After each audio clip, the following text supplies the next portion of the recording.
All right, so today we're gonna dive into some pretty interesting stuff, I think. Yeah.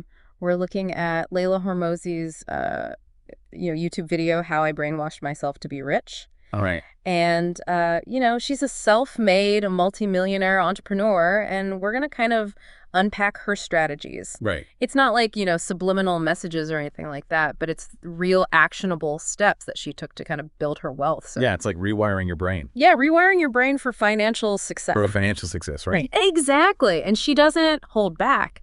Yeah. One of her first principles is ignore advice from broke people. Oh, wow. Pretty bold statement. Yeah, that will definitely make you think about a few things, for sure. I mean, it's easy to fall into the trap of taking advice from anyone who seems older or more experienced. Right. But are they really the best source of financial wisdom? Exactly, especially if they haven't achieved the level of success that you're aiming for. Exactly. And it's not about being disrespectful or anything. It's about recognizing that your financial mindset is heavily influenced by the people you surround yourself with. 100%. Have you read Rich Dad, Poor Dad? Oh, yeah, for sure. That was a total game changer for her. Yeah. She realized that a lot of her beliefs about money were shaped by her, poor dad environment growing up. I can see that for sure. If everyone around you is struggling financially, you just internalize that as the norm. Right. And to break free from that, she took a pretty drastic step. Okay. She moved to California. Wow. Straight out of college, specifically to be around wealthier, more ambitious people. Wow. Talk about putting your money where your mouth is. But, do we know if that actually works? Yeah. Is there any evidence that being around successful people makes you more successful? There is. So she mentions a Federal Reserve study. Okay. And essentially they found that your income can actually be influenced by the income of your peers. Really? It's kind of like social contagion. Oh, wow. That's so interesting. Behaviors, attitudes, and even financial outcomes can kind of spread through social networks. That is fascinating. So for everyone listening, think about the people you spend the most time with. Yeah. Are they lifting you up financially, or are their beliefs and habits holding you back? It's a great question. Now, Layla's second principle is a bit of a paradox. Okay. Money loves speed.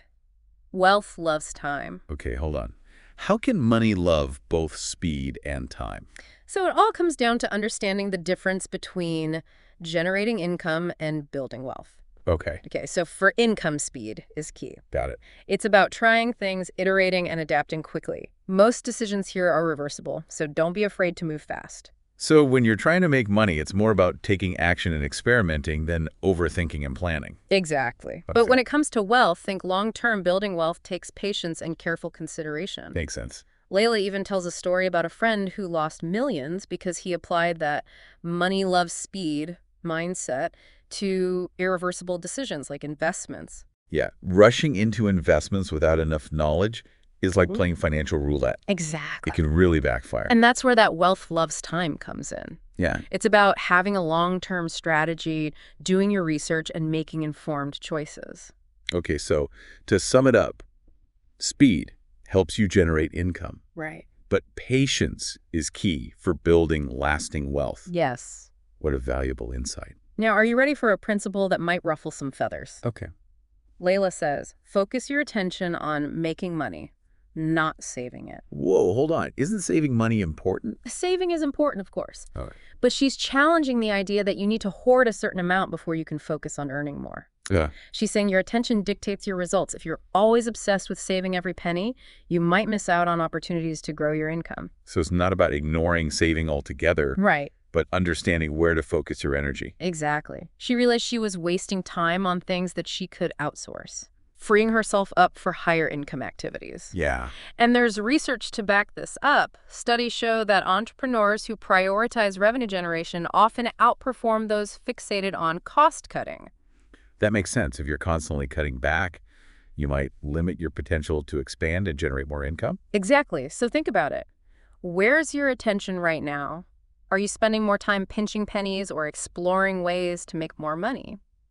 It's a great question to ponder, and this brings us to another one of Layla's principles. And honestly, it surprised me. Frugality Fuels Innovation. I know, right? We usually associate innovation with big budgets and fancy resources. Right. But she makes a compelling argument. So she's saying being frugal actually pushes you to be more creative. Exactly. Think about it. When you have limited resources, you're forced to think outside the box and come up with more ingenious solutions. Makes sense. Constraints can breed creativity. And she has a perfect example. Okay. She once got an $870,000 legal bill What? for a solution that ended up being totally useless. Oh. She actually figured out a simpler, more effective solution herself in an afternoon. Wow, that's a perfect example of how overspending doesn't always equal effectiveness. Right. Sometimes the most straightforward solutions are the most powerful. Yes. And being resourceful can lead to brilliant innovations. So instead of assuming that the priciest option is the best take, ask yourself, where are you defaulting to expensive solutions when a little ingenuity might work better? Great question. Now, let's talk about something I think a lot of people can relate to. Okay. Layla emphasizes the importance of having an oh shit fund, a financial safety net. Yes. She stresses that having that financial cushion allows you to take bigger risks and make bolder business decisions without fearing complete financial ruin. It's about managing risk. Effectively, having that safety net allows you to pursue opportunities that might otherwise seem too daunting. She even mentions a portfolio CEO, someone who manages a group of companies who was struggling to invest in new locations because of his own personal financial insecurities.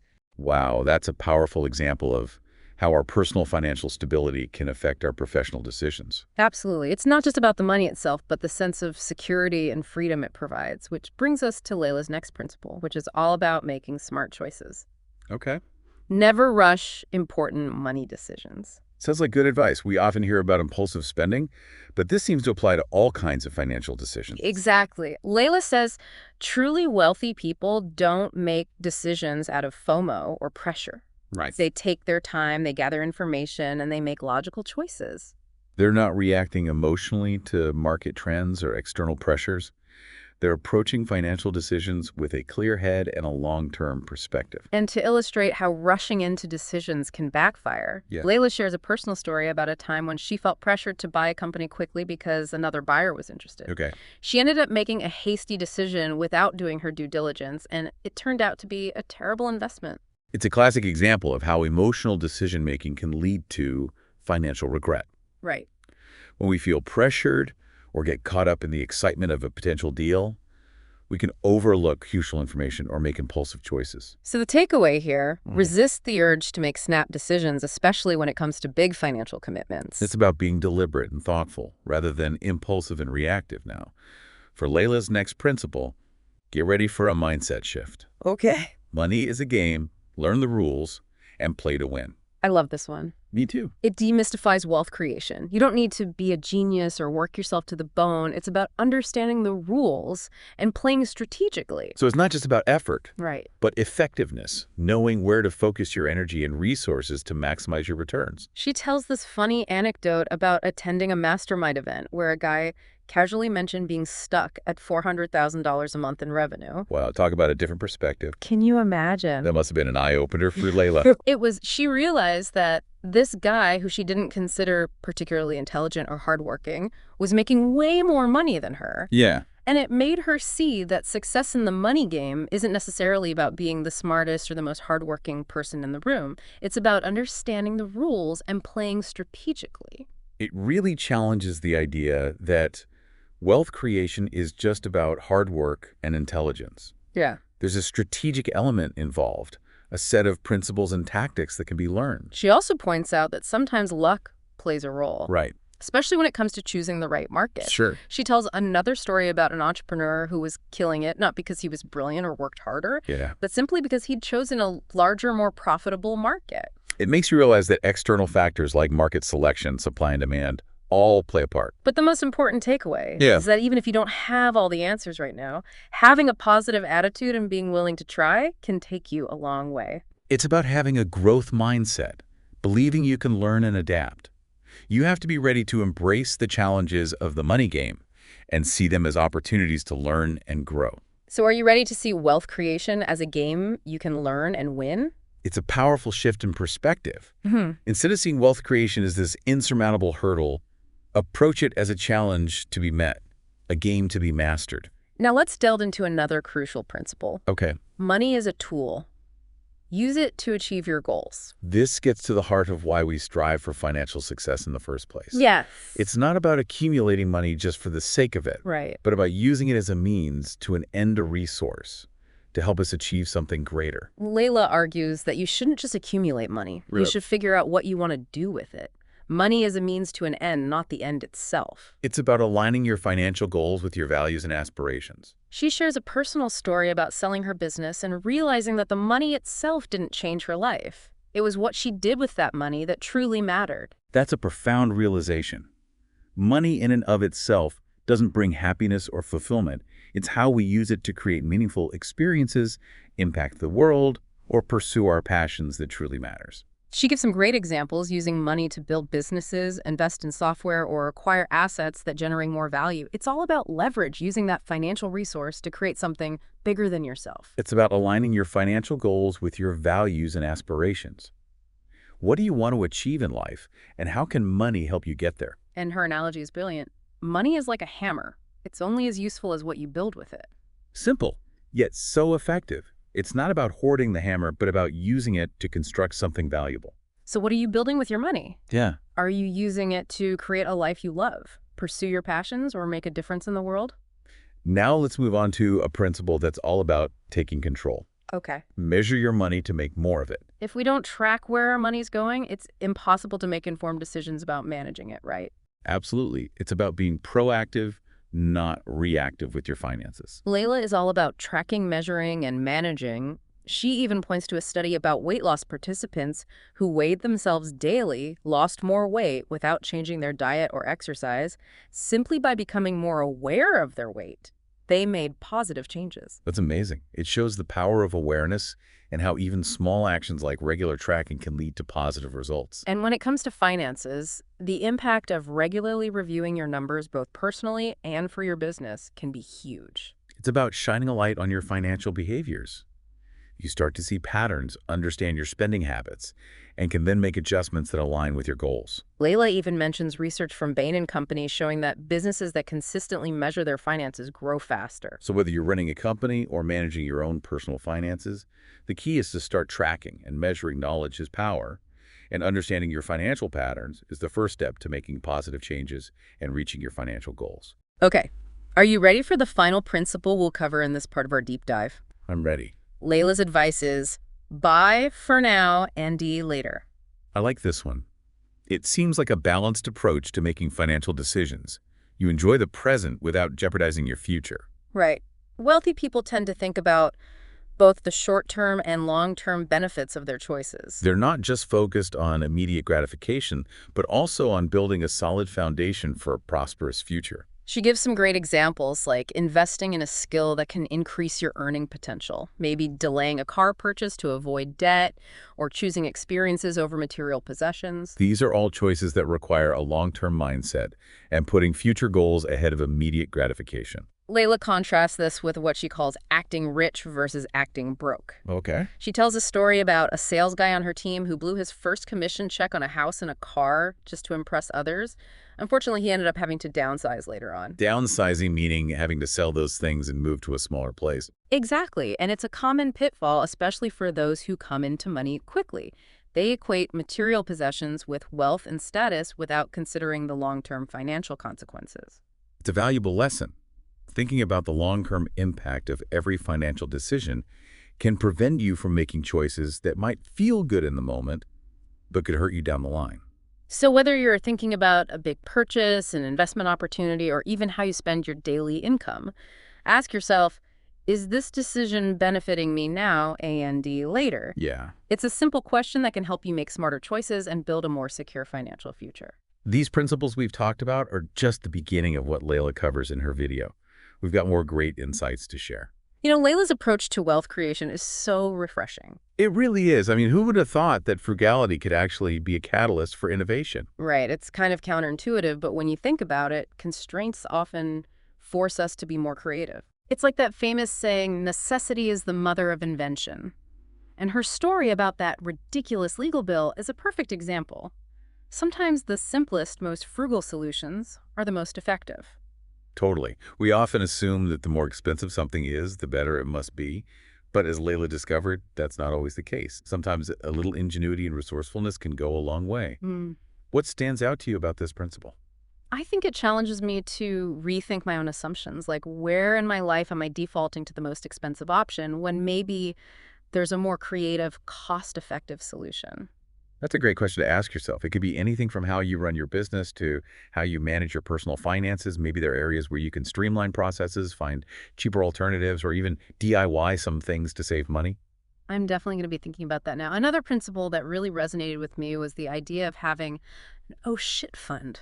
I love that term. It's so relatable. Having a financial safety net is crucial, especially if you're an entrepreneur or considering taking any kind of financial risk. Layla's experience in that story about the portfolio CEO who is hesitant to invest really highlights the psychological impact of having that financial security. It's like it frees up your mind to focus on growth and opportunity instead of constantly worrying about what could go wrong. Having that cushion can give you the confidence to make bold moves and pursue opportunities that you might otherwise shy away from.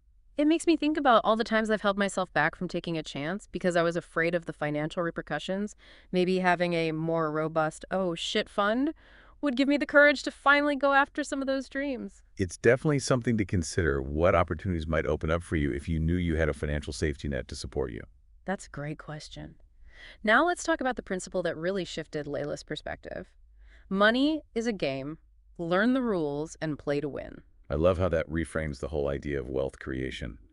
It takes away the mystique and makes it feel more accessible. It's like instead of feeling intimidated by the whole thing, you start to see it as a challenge that you can learn and master. Exactly. And remember that story Layla told about attending that mastermind event and realizing that the guy making $400,000 a month wasn't necessarily smarter or more hardworking than her. It just proves that success in the money game isn't always about being the most brilliant or the most dedicated person in the room. Sometimes it's more about understanding the rules, identifying opportunities, and making strategic decisions. It's about working smarter, not just harder. And Layla also points out that sometimes luck plays a role, especially when it comes to choosing the right market. Being in the right place at the right time can make a huge difference. But even with those external factors, it's still important to have a positive attitude and a willingness to try, as Layla says. Don't let fear hold you back. Embrace the challenge and jump into the game. And remember, it's a journey. There will be ups and downs, wins and losses, but if you approach it with a growth mindset, believing that you can learn and adapt, you'll be much more likely to succeed.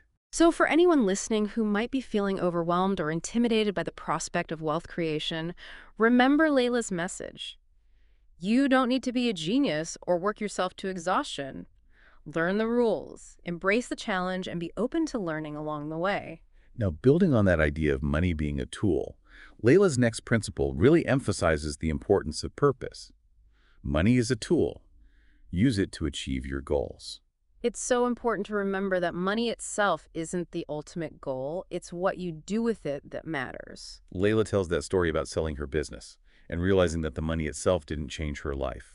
It was what she chose to do with that money that made a difference. And she gives some great examples: building businesses, investing in software, acquiring assets that generate more value.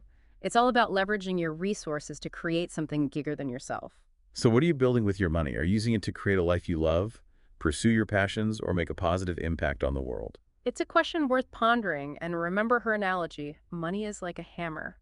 It's only as useful as what you build with it. I love that. Now let's talk about a principle that's all about taking control.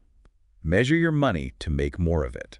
You can't manage what you don't measure, right? Exactly. If we don't track our income and expenses, it's impossible to make informed decisions about our finances. It's like driving a car with your eyes closed. You have no idea where you're going or how to get there. And Layla emphasizes that tracking your finances doesn't have to be complicated. It can be as simple as jotting down your income and expenses in a notebook or using a budgeting app on your phone. The important thing is to be consistent and to use the information you gather to make adjustments as needed. She even talks about how businesses that regularly measure their finances tend to grow faster. It's like having a financial dashboard that helps you track your progress and make strategic decisions. So whether you're an entrepreneur or just somebody who wants to take control of your personal finances, start tracking your income and expenses. You'll be surprised at how much more awareness you gain and how much easier it becomes to make informed financial decisions. Now let's move on to Layla's final principle, which is all about balancing the present with the future. Buy for now, A&D later. This is such an important concept, especially in today's world, where we're constantly bombarded with messages encouraging us to spend, spend, spend. Layla argues that truly wealthy people make decisions with both the short-term and long-term in mind. They're not just thinking about instant gratification, but also about how their choices will impact their future. It's like playing chess. You have to think several moves ahead and anticipate the consequences of your actions. Exactly. She gives some great examples, like investing in a skill that could boost your earning potential, maybe delaying a car purchase to avoid debt, or choosing experiences over material possessions. Those are all great examples of choices that might require some sacrifice in the present, but will ultimately pay off in the long run. And she contrasts this with what she calls the acting rich mindset, which is all about instant gratification and keeping up with the Joneses. It's a trap that's easy to fall into, especially if you're surrounded by people who prioritize appearances over long-term financial stability. Layla even tells a story about a salesperson on her team who spent his first big commission check on a house and a car just to impress people. Unfortunately, he ended up having to downsize later on, which means he had to sell those things and move to a smaller, more affordable place. It's a classic example of how prioritizing short-term gratification can lead to long-term financial instability. It's like building a house on a foundation of sand. It might look good at first, but it's not going to last. So what are some practical things people can do to start buying for now and later? Well, it starts with shifting your mindset. Instead of focusing solely on what you want right now, consider the long-term impact of your choices. Ask yourself, will this decision still benefit me in 5 years, 10 years, 20 years? That's a great question to ask. And it doesn't mean you can't enjoy yourself now, but it's about finding a balance between present enjoyment and future security. Exactly. It's like having a budget for both your present self and your future self. Yeah. Make sure you're allocating resources to both so you can enjoy life now. A&D build a solid financial foundation for the future. These are all great insights, and we've got even more to unpack, so stick with us. So, it's just amazing how Layla was able to, completely transform her financial life just by shifting her mindset and, adopting these principles. Yeah. It really shows you the power of taking control of your thoughts and actions. Yeah. We often underestimate how much our beliefs and habits influence our financial outcomes. One thing that really stood out to me was her decision to move across the country just to be around more successful people. Right. Talk about a commitment to changing your environment. Yeah, it highlights the importance of surrounding yourself with the right influences. Think about it. We're constantly absorbing information and cues from the people we spend time with. If those people have a negative or scarcity mindset about money, Yeah. it's going to rub off on us, even subconsciously. It's like that old saying, you're the average of the 5 people you spend the most time with. Exactly. Yeah. So if you're serious about achieving financial success, Yeah. take a look at your social circle. Are the people you're spending time with lifting you up and inspiring you to grow? Or are they holding you back with their limiting beliefs?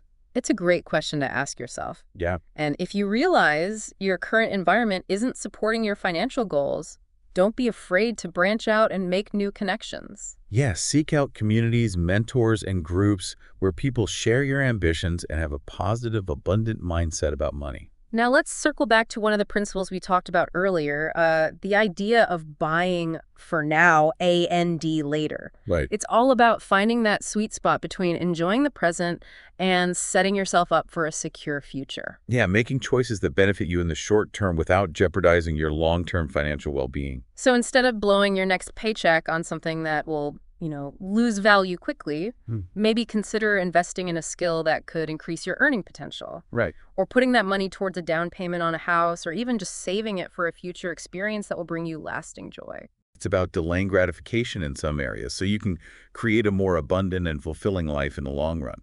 And remember Layla's story about the salesperson who bought a fancy car and a big house just to impress people, Oh, yeah. only to have to downsize later on? It's a cautionary tale about the dangers of prioritizing appearances over financial stability.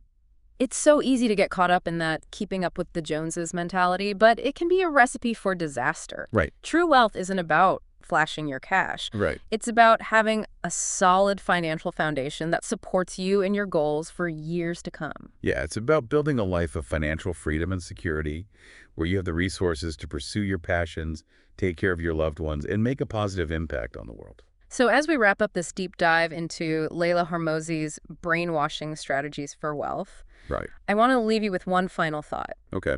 It all comes down to this: you have the power to create the financial future you desire. It starts with your mindset. the choices you make, and the actions you take each and every day. Yeah, don't be afraid to challenge your assumptions about money and success. Experiment with new approaches. Surround yourself with people who inspire and support you. And remember, the journey might not always be easy, but it's definitely worth it. So go out there and start brainwashing yourself for success. You might just surprise yourself with what you can achieve.